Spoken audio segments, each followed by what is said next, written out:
Hello and welcome to the show. I am your host, Mariana Dalto, and our guest today is Michael Venidis. He specializes in local lead generation for the home services industry. Today, he will share his expertise on digital marketing. Michael has educated thousands of businesses about digital marketing at industry events through the country, and he has hosted educational trainings for major organizations. Welcome, Michael, to the show.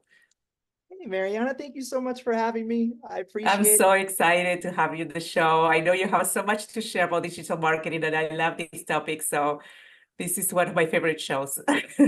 Oh, yeah. I just feel so blessed that you think I've got value to offer. And I love whenever someone creates an opportunity for us to try and help the world, whatever it might be. So I'm very blessed and honored to be here with you today. Thank you, thank you. I'm gonna call you Mike now. Hopefully, I remember this. I love it. All right. So tell me what inspired you to learn about digital marketing and specifically why you decided to help the home service business specifically. Oh, that's a great question to kick it off. I laugh, like I say, hey, digital marketing, home services, like I didn't choose it, it chose me. Um, I was actually an aspiring musician. I call it in my previous life. I was a front man for a rock band. I was touring the world. I was trying to like kind of chase that dream, and I got hurt really bad when I was 25 years old, and I was kind of strung up in a hospital bed. So I was looking for work and I really needed to be able to pay the bills. Like I'm stressing about the medical stuff. And I had a friend of a friend through Facebook that had reached out when I was looking and offered the opportunity to do a very simple job. Like all I had to do was listen to calls and transcribe them. At the time, I didn't know anything about digital marketing, Google, like websites, zero. All I knew is I just needed to listen to these calls and I needed to classify them correctly. And little did I know what I was doing is making sure that the digital marketing agency got credit for the leads that they were generating for home service contractors. So over the years, I kind of like realized and learned and like, guess this is what I'm doing now. That's good. And then you enjoy doing it from day one. It looks like it. It was a good transition, I guess. It's true. And it's because I do it for people that I love. Over the years, it's been like, could be 12 years here actually in like a week. Over the years, we built this company from like $1 to $30 million. And we, as you grow and you work closely with people and you genuinely care about them, like we had founders that really, really take care of their people. They care about their people. They pour into their people. So for me, it lit this spark, this desire to be a difference maker. And I really wanted to help them like accomplish their goals and dreams. And then next thing you know, we're hiring people and I'm responsible for them. And I'm like, oh my God, like I can impact your life and your dreams too. So I became obsessed and passionate about leadership, and the rest is just history. So This is what it's amazing about, being a business owner or working for a company from the beginning, where you grow with the company, with the team, and you grow your skills and you grow leadership, and there's so much excitement about what's next, because it's like then you master one skill and then you go to another, and it's just like such a huge progress personally and professionally, right? so true. It is so true. I'm so inspired by business owners. Like I never owned Rhino. I still don't. But it's like it's so fulfilling to be on both sides of the fence. Like I think as an owner, you create all this opportunity for the world, and to be able to do that is it's got to be so empowering. But at the same time, I look at it from my chair and I'm like, well, even in my seat, I can help them and their dreams come true so they can create more opportunity for other people. But what I noticed, like as I've evolved and grown and learned, is that it's all about finding passion and fulfillment. Like what fills your heart? Because you could be passionate about anything, whether you own it, whether you don't. All you really need to find is like a happiness, a satisfaction, and a purpose. And it doesn't matter if you're on this side of the fence or that. Like you're going to be really fulfilled and happy, which I think that's what life is really about. I love it. I love it. So these home services businesses, what is the number one problem that they come to you for help? What is the one thing that I don't know if it's lead generation or if there's something a little bit bigger, or what's the number one thing I'm like, I think I want to talk to Mike and his company to get some help. It's growth. I mean, our mission statement at Rhino Strategic Solution is that we exist to grow your business, period. So yeah, I mean, it's lead generation, but in the home services industry, and I speak like mainly from HVAC, air conditioning and heating, because the majority of our business started there. I mean, today we do everything like plumbers, electricians, roofing. But what I had realized is a lot of them are the same in the sense that they have a capacity board.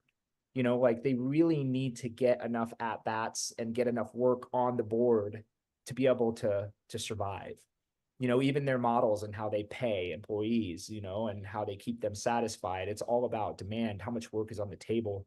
And air conditioning especially is tricky, right? Because like if it's not hot outside or cold, we're not running the systems. So we don't really have a need, because a lot of our buyers market is reactive versus proactive.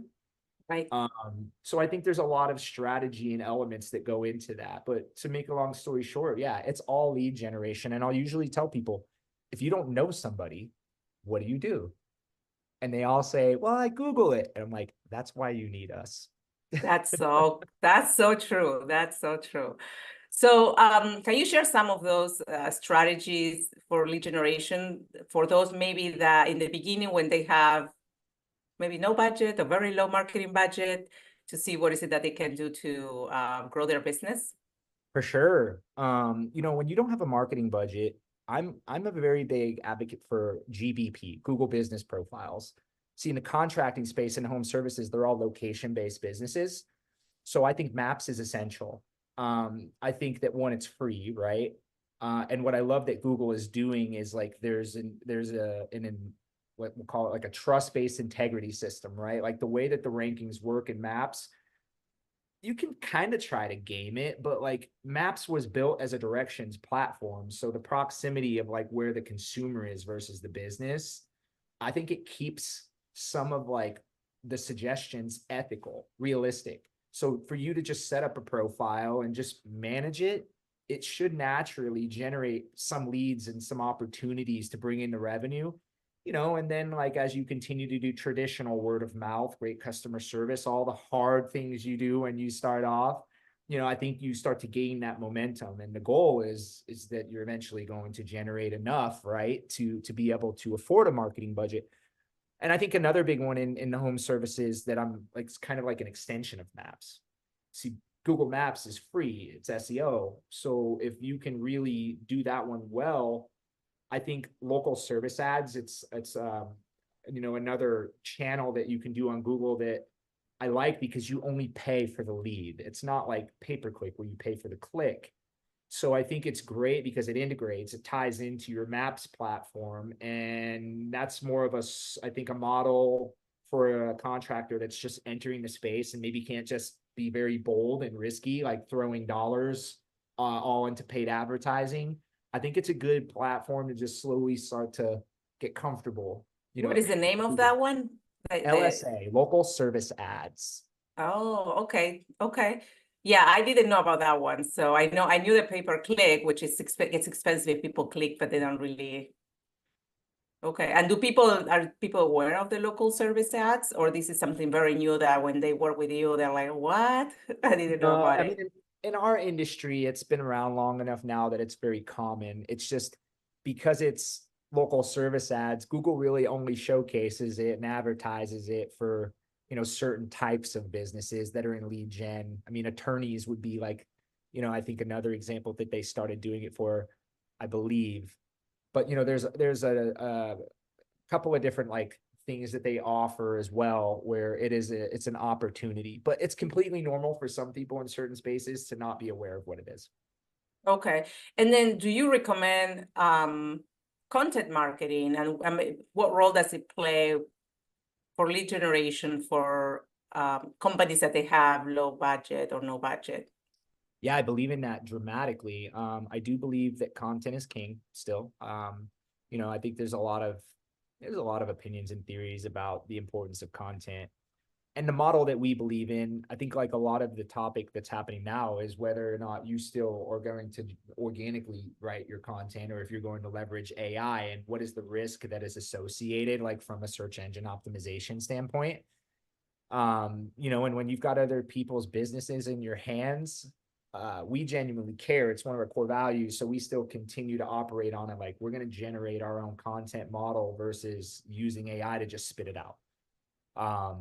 But to be clear, content is essential two different ways. Like in our world for lead generation, it's not just keyword targeting and location-based city pages on like how we're trying to win the organic game and compete with directories like, say, maybe Yelp or Home Advisor, but it's also about being informative, right? Like if I can create really good quality blogs and an informative area that the world can rely upon for information in this industry, right? Like, it's not always about generating the sale. Sometimes it's about educating, because even though you might have a visitor from out of state on your blog learning about something that isn't necessarily a prospect because they're outside of the service area, that engagement and that interaction with the website still does things like, you know, it feeds domain authority, or you know, it just naturally creates an improved average time on page. And some of these are like technical factors that I do believe Google looks at as like, you know, a ranking authority. That's a great thought about that one, because yeah, people might limit their way of doing marketing thinking, well, it's just local business, I don't need to do X, Y, and Z, and then everything has an impact when you're talking about digital, right? It's so true. I mean, listen, this is what I teach. Like at the events that go out, like I get it. We all want the sale. We all want the revenue, right? Because that's what supports the business. But if we changed our vision and we focused on the experience, the value, the education, I think we would 10x. I think that's the long game. Like we all want the revenue because we need the revenue, right? Like it's the goal-oriented piece. It's just like kind of no different in the theory of, hey, stop looking at the finish line and enjoy the journey along the way. Like you create this great experience, word of mouth, it compounds. You treat your employees well, like the results, it compounds. I think these websites and the way Google sees it, like data is far more essential to them than revenue. I think Google became the giant that it is because it understood that the number one thing it was trying to brand is trust. If I earn the trust as being the resource of the world when they don't know the answer, I've got the world to create a business opportunity with, introduce paid advertising. Now here they are. They become the giant that they are today. But we have to realize that they built themselves on the foundation of trust and giving exact amount of information. Like when I searched for something, they didn't give me more, they didn't give me less, they gave me exactly what I wanted to build that trust with me. So I almost think like you have to look at your content that way. You can't really write it with this short-sighted mind of like, I just want to make the phone ring. Like sometimes you have to look at your content and your website as just being the resource of information that is so good that it's hard to go anywhere else. That's just kind of my thoughts on that whole concept. It's exactly. I was just I did another recording this morning, and we were talking about how we give value to people through content, or even like, you know, helping out, and it's just giving the value, and not just only to get the sales of the lead. It's just more like bringing, you know, information to people that can help them, regardless. I mean, you might not be the person or the company who will help them. So true. My good friend Andy Hobaika, he always says this, and I love it about him, is he says, stop selling stuff and start helping people.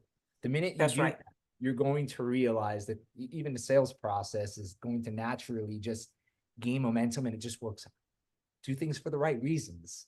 Yes, yes. So what are some common mistakes businesses make when trying to generate leads with or without a budget? Because they might use different tactics depending on how much money they have to invest.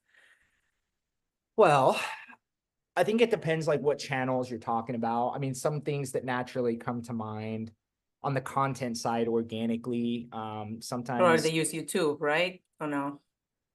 well, yeah, I'm sorry, say that again. Do they use YouTube from a content standpoint to show maybe how they That's can help that way?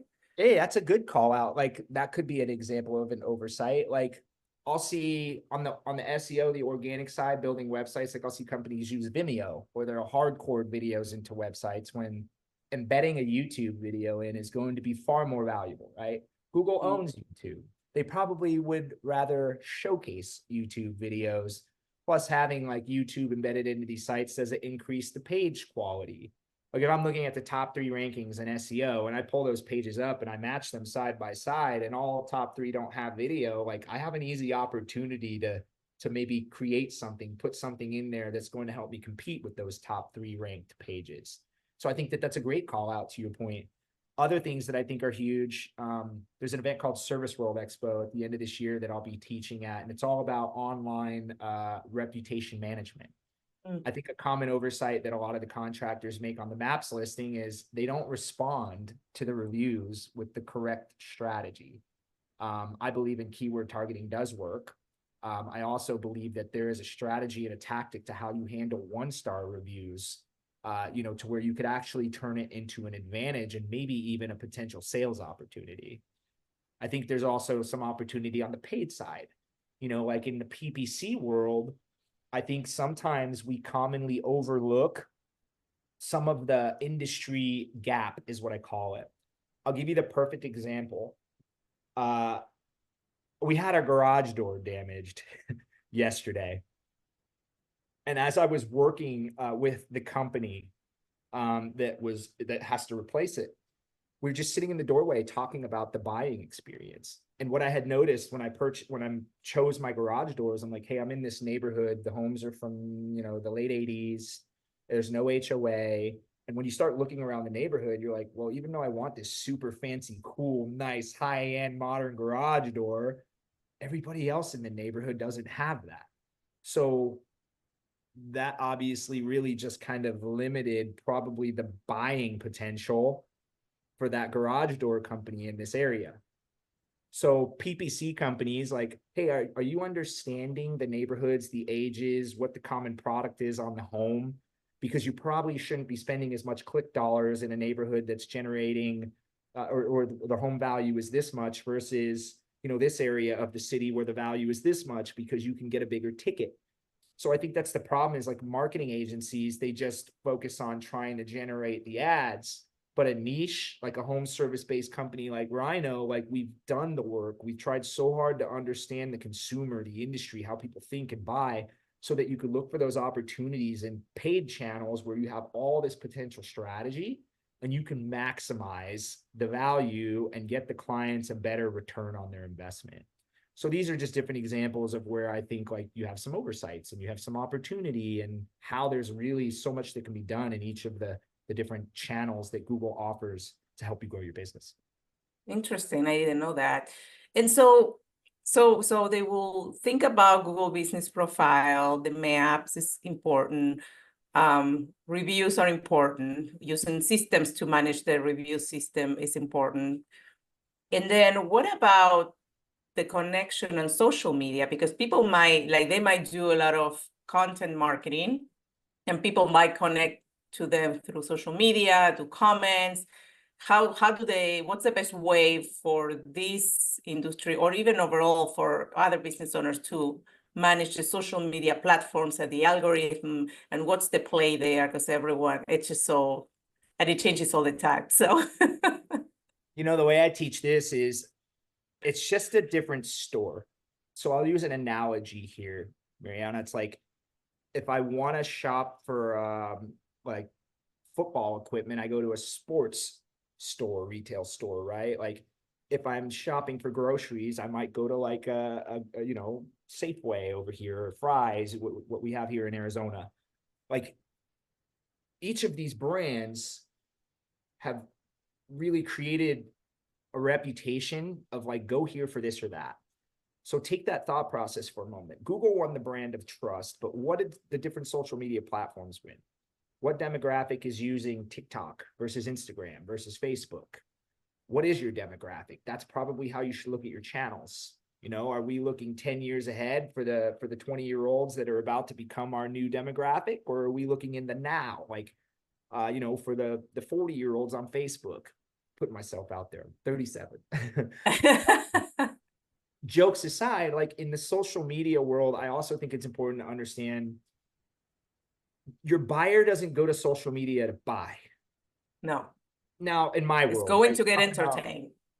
Thank you. Now, I do think there's exceptions to that, right? Like if you're in e-com and you're doing like shirts, fashion, I think that's different. Like people do buy, like on Instagram and Facebook.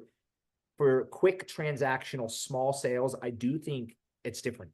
But in like a lead generation, medium-sized ticket where you're going to spend a few $1,000s, it's different. And to your point, in social media, it is to entertain. So to make a long story short, the way that I believe it's essential is there's two things. It's not just how you use social media. Like, don't go for the sale, go for being memorable, go for creating like an experience. I'll do another shout out. Client called Any Hour over there in Utah. I love their TikTok channel. You go and you look at it, and I think the one that I keep remembering is they, Mercedes, BMW, they did this commercial, attractive gal, like just going around the car, showcasing, it's the aesthetics, all that. And then TikTok broke up, on TikTok, Any Hour broke up the clips. So as the girl is like kind of, caressing the door handle, then I see a clip of the technician at Any Hour, like in his mechanic suit, acting all funny, like caressing the handle of the service truck. And it made me laugh, that kind of stuff. Or maybe there's this song I really love and they created their own version of a jingle and like replaced the lyrics. But they do those things, it makes me laugh, and I remember how it made me feel. So if Any Hour, which happens to be here in Arizona as well, like if I have an issue, they're the first person I think of. And if I'm in that buying market of like, I have the luxury of picking anyone I want, I'm just going to go to Google and type in Any Hour. Like, I'm not even going to type in AC repair. So social media is very supportive in a sense. Like, it's not like the quick game, but I also think it's important to go back, right? Like in search engine world, just know this, like everybody looks at Google Maps because Google has the majority of the market share. Well, Facebook's review platform is what integrates with Bing. If you go into Bing places, Bing Maps, you're going to see that like your actual review platform matters out of Facebook. And if you use Apple Maps on your device, it integrates with Yelp. A lot of people, will neglect Yelp because it's a place where people go to complain, and it's like, seems like everybody struggles to get a good review there because we neglect it, ignore it. But yet Yelp branded themselves as the place to go when you're pissed off and you want to write something negative. Oh my gosh. How's that for an answer? Wow. That's a lot to take. Well, that's good. So that's a lot of learning. I did not know all this stuff. So thank you for sharing those insights. So let's talk about now, from a follow-up standpoint, the process once they got a lead. Now, what are the steps that the business should take immediately after they receive a lead? And maybe it changes depending if the lead comes from different sources, right? I don't know. Will you tell me? It's so interesting that you're asking this because I've been like contemplating building this presentation for another show about this particular topic. And I do think there's a massive opportunity. Like what you're referring to, I think the next step, like you book the lead, or well, you generate the lead, you create the lead, right? That's your SEO, your PPC. And then I think there's this middle piece, which is you book it. In our world, like you have to book an appointment to be able to assess the property and do the work. So the booking is that next step. And then if I'm simplifying it, right, once you book it, you still have to sell it, right? Like you could book it, get to the home, and if I'm not meshing well with the contractor, well, you came to the home for nothing. Your at bats up. That's right. So to your point, we have a program at Rhino called Traction. And what I did is I got tired. I got tired of like, we're generating all of these leads and they don't book them. And they're pointing at me like I'm failing. So I was like, you know what? Like we generate the leads, let's just book them too. So we decided to try and go out there and fight the next challenge. Like, what if we could create this whole system where we're not just going to create the lead, we're going to help you book it too. So we started doing customer service training. And to answer the direct question, what goes into that? A lot of companies aren't thinking about the importance of the customer service representative. They tend to be underpaid. They're the first experience, right? Like when they answer the phone, like that's my first impression of you outside of the ad. It's essential. It's like the beginning of a book, like it determines if I'm going to keep reading it. Mm-hmm. So I think that there's a whole world, and it's a great thing to check out. There's a system called the color code. It's like a personality test. And what we're trying to do is bridge that gap. Like imagine a world where your customer service reps are qualified and trained to be able to very quickly in a low average call time, assess the personality type of the buyer to try and adapt and accommodate them. I'll give you one short example. A red is very goal oriented. They're quick to the point. They're not very like emotional, for lack of better terms. So an example of that, like if I'm calling you, the goal is to get them what they need as fast as possible. So in the CSR world, am I going to input every single bit of information and follow my Probably not, right? bad move, right? Like, But just how do you know the color of the person? what's that? How do you get the color of the person in order to figure out how to connect with the person? You don't, right? Like that's the art of the CSR coaching is you understand the colors. And when they call, you have to really, really listen carefully and assess their needs and what they're saying and say, this person feels blue, like they're really relationship. They want trust. Gotcha. So maybe a longer call is going to be better there because they're building that relationship with you. You know, a red is the opposite. So a shorter call and just getting straight to the point and maybe not doing a couple of things that don't have to be done right there may be the answer. So that's the game. You know, the customer service coaching is how do I help you learn how to look for that and try and figure that out as quickly as possible to increase your odds to book. Do you offer or have you heard about using voice AI for appointment settings and what do you know about that technology? And anyway. Yeah, so booking, not a fan. Like I've heard multiple things. In our world, I'm against dial trees. I'm against recordings. I'm against, and recordings meaning like a dial tree, right? Like you've reached so and so, push this, push that. Yeah. I'm also strongly against like any type of trying to automate the system because I think that the relationship is so essential in the buying cycle. However, to your point, I do see like a lot of evolution happening for what we call dispatch. See, like in the contractor world, depending on the size, sometimes they have a team that just books it and they have an entirely separate team that is dispatching it.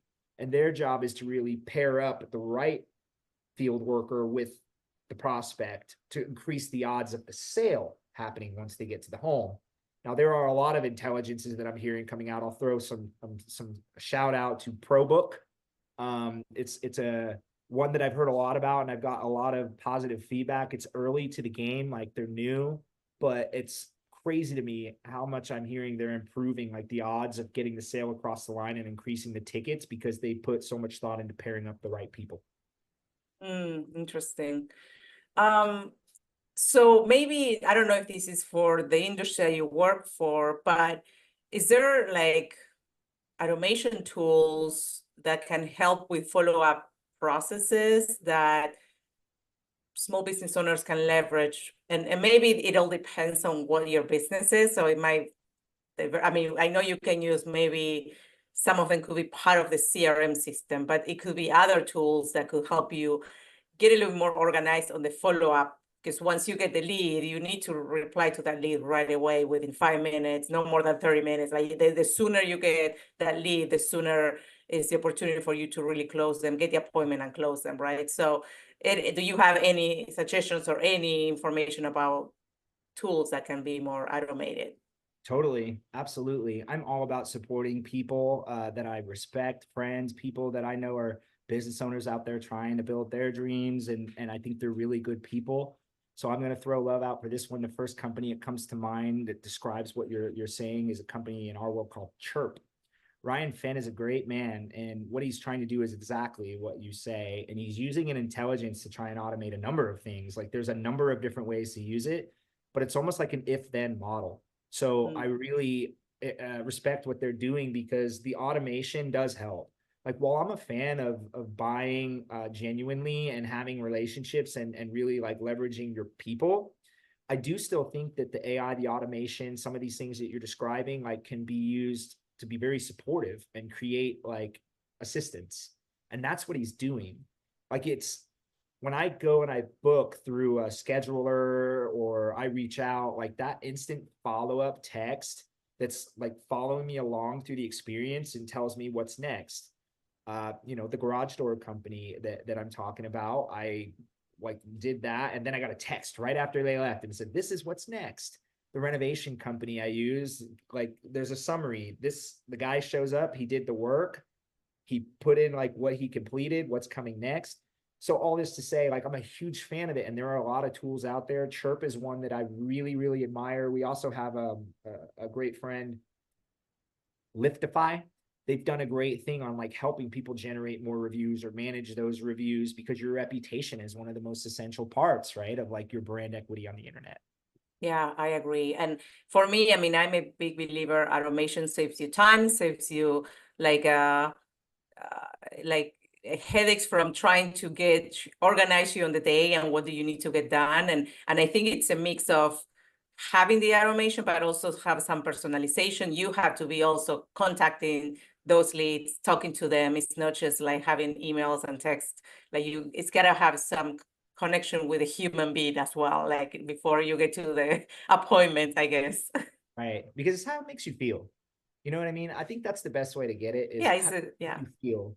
People can trigger emotions, but like the automation, to your point, can too. Like, it feels really good to get that message and tell me, where do we go from here? Like, it's always clear, so the trust is maintained, even though people can't necessarily like get right to it. So for sure. So we're almost kind of at the end of the show, but I really want to ask you this final question about what's the one piece of advice that you would give to business owners that they're struggling with lead generation? It's gonna be like a real cliche answer, and I feel like some people are like, really? But never quit. Never quit. Like that, And it's try really, new things, keep trying and keep doing really things, is. take action. Really is. And I think the other thing that I would probably just toss out there, because it's really resonating with me right now, I'm gonna give a book. It is a book called Who Not How, that's written by Dr. Benjamin Hardy. He Yes. wrote it about concepts taught by a man named Dan Sullivan. Mhm. And I think as a business owner, sometimes we're so action oriented and we're just doing the things like trying to build, and we're fearless, especially, right? But the concept that it teaches that I think is very important is to understand, what are you? Like, are you a who person or a how person? Lean into that and surround yourself with the right individuals to be able to help you solve the problems and figure out the solutions in the areas that you're not thriving or that you're experiencing struggles. So like, you've got to be empathetic, you got to be vulnerable, like you have to be okay with being a student. You can't always be the leader. Like, it's not a, so I think that that is a very important concept. The more humble you can be and the more understanding you can be, people will want to help you. And that's the game that I think is going to help the business owners and set them up for the most success. That's awesome. Any final thoughts? Any other takeaways that you want to share with our audience today? None. I just want to say thank you, Mariana. I really appreciate that you gave me an opportunity to try and help people and just give back information. I talk a lot about people development and leadership, so it was cool to take a break from that and talk about digital marketing and strategy. And I mean, this is where I was built. So it's just so much fun, and I'm grateful for you. I love it. Thank you. Thank you, Mike, for all the insights, for your time today in the show. So how can our listeners connect with you and learn more about you and your business? Yeah, so I'm a Facebook guy. I love it. Like, just search for me. I'm sure you'll put my name in wherever, like, or you can have them email me too. Totally okay. mvenides@rhinoss.com. That's RYNOSS. I love to help. It's just what I do, and I enjoy it. So please, like, legitimately reach out, ask questions. And yeah, look me up on Facebook. Like, I'm trying to live my life on a record and help the world, and I'm never gonna give up on that. Amazing. Thank you, Mike, for joining us today. Thank you for all your good spirit and your help.